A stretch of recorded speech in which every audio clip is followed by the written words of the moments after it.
सीतापुर की धार्मिक नगरी मिश्रिक की पावन धरती पर शनिवार को संविधान बचाओ संवाद के माध्यम से दलित अधिकारों और लोकतंत्र की रक्षा के लिए एक बड़ा राजनीतिक महासंग्राम छिड़ गया।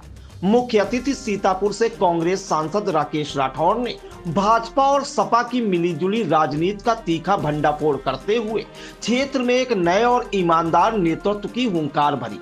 संवाद की शुरुआत करते हुए सांसद राकेश राठौर ने बेहद कड़े लहजे में कहा कि आज भाजपा संविधान को लाठी पर टांगकर लोकतंत्र को कुचलने पर आमादा है और बाबा साहेब डॉक्टर भीमराव अंबेडकर, पंडित जवाहरलाल नेहरू व महात्मा गांधी जैसे महापुरुषों के विचारों पर लगातार हमले कर रही है, क्योंकि यही विचार भाजपा की वैचारिक तानाशाही के सामने सबसे बड़ा अवरोध है।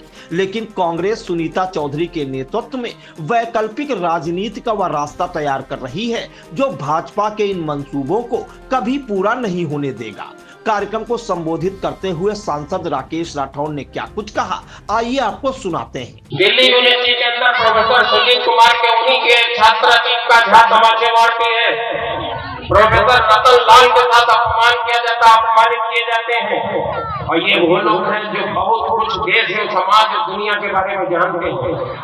तमाम डिग्रियां हैं, तमाम योग्यताएं हैं और तमाम डिग्री योग्यताओं वालों के साथ भारतीय जनता पार्टी के राज में इतना अवानवी बर्ताव सिर्फ इसलिए किया जाता है कि वो जानते हैं कि वो दिखाना चाहते हैं कि है कमजोर वर्ग के लोगों, दलित और पिछड़े समाज के लोगों, देख लो तुम्हारी जात का, तुम्हारे वर्ग का कोई आदमी अगर बहुत पढ़ लिख के भी देश के सर्वोच्च पद पे भी बैठेगा तो उसके ऊपर जूता फेंक के उसकी इज्जत उतारने का काम हम कर सकते हैं। आप कल्पना कर लीजिए कि इस देश के अंदर कभी संभव था क्या प्रधान न्यायाधीश के ऊपर जूता उछालना जाना और भारतीय जनता पार्टी के लोगों के द्वारा जूता फेंकने वालों का महिमा मंडित करना। मैंने वो वीडियो देखा एबीपी का, जिस वीडियो के अंदर वो दीपिका झा छात्रा अपने प्रोफेसर को पीट रही है और साथ में बड़े गर्व के साथ कह रही है मैं भारत की बेटी। 4 बार उसने कहा मैं भारत की बेटी, मैं भारत की बेटी।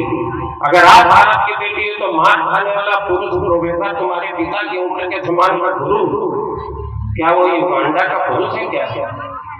वो भी भारत के पुरुष हैं। उनकी गलती सिर्फ इतनी कि पढ़ने लिखने के बाद भी वो जात के दायरे में तो उनको कमजोर जात, नीच जात का माना गया, इसलिए उनकी इज्जत उतारी गई, उनके ऊपर थप्पड़ बरसाए गए। आप कल्पना कर लीजिए, केंद्र में मोदी की सरकार में, उत्तर प्रदेश की योगी की सरकार में देश के बड़े तबके के साथ जो अन्याय हुआ है, कमजोर वर्गों के साथ, वंचित वर्गों के साथ, अल्पसंख्यक समुदाय के साथ, दलित और पिछड़े वर्ग के लोगों के साथ जो अन्याय हुआ है वो इस देश में कभी किसी ने सोचा नहीं था। मध्य प्रदेश की घटना आप सबको याद होगी। मध्य प्रदेश में एक नौजवान के मुंह में भारतीय जनता पार्टी का एक पदाधिकारी घुमा घुमा के पेशाब कर रहा था।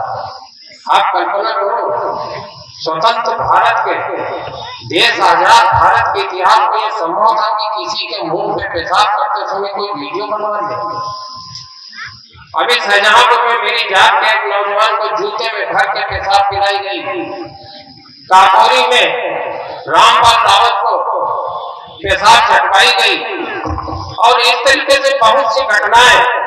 सिर्फ काकोरी में रामपाल रावत को पेशाब का मतलब नहीं है, मतलब तो इस बात से देश के सबसे बड़े न्यायाधीश, सुप्रीम कोर्ट के सबसे बड़े न्यायाधीश के ऊपर उनकी भरी अदालत में जूता फेंका गया।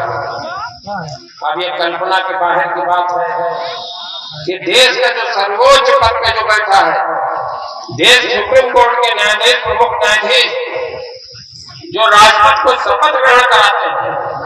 कार्यक्रम में मुख्य वक्ता डॉक्टर ब्रज बिहारी ने वोट चोरी को लोकतंत्र और अंबेडकर के सिद्धांतों पर सबसे बड़ा हमला करार दिया।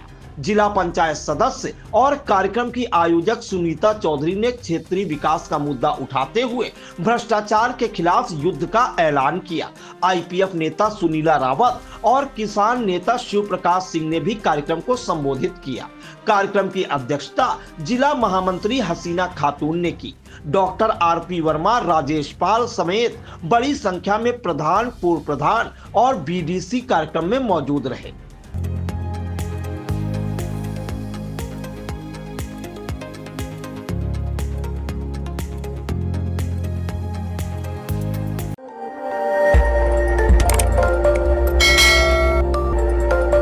खबर आपकी, नजर हमारी।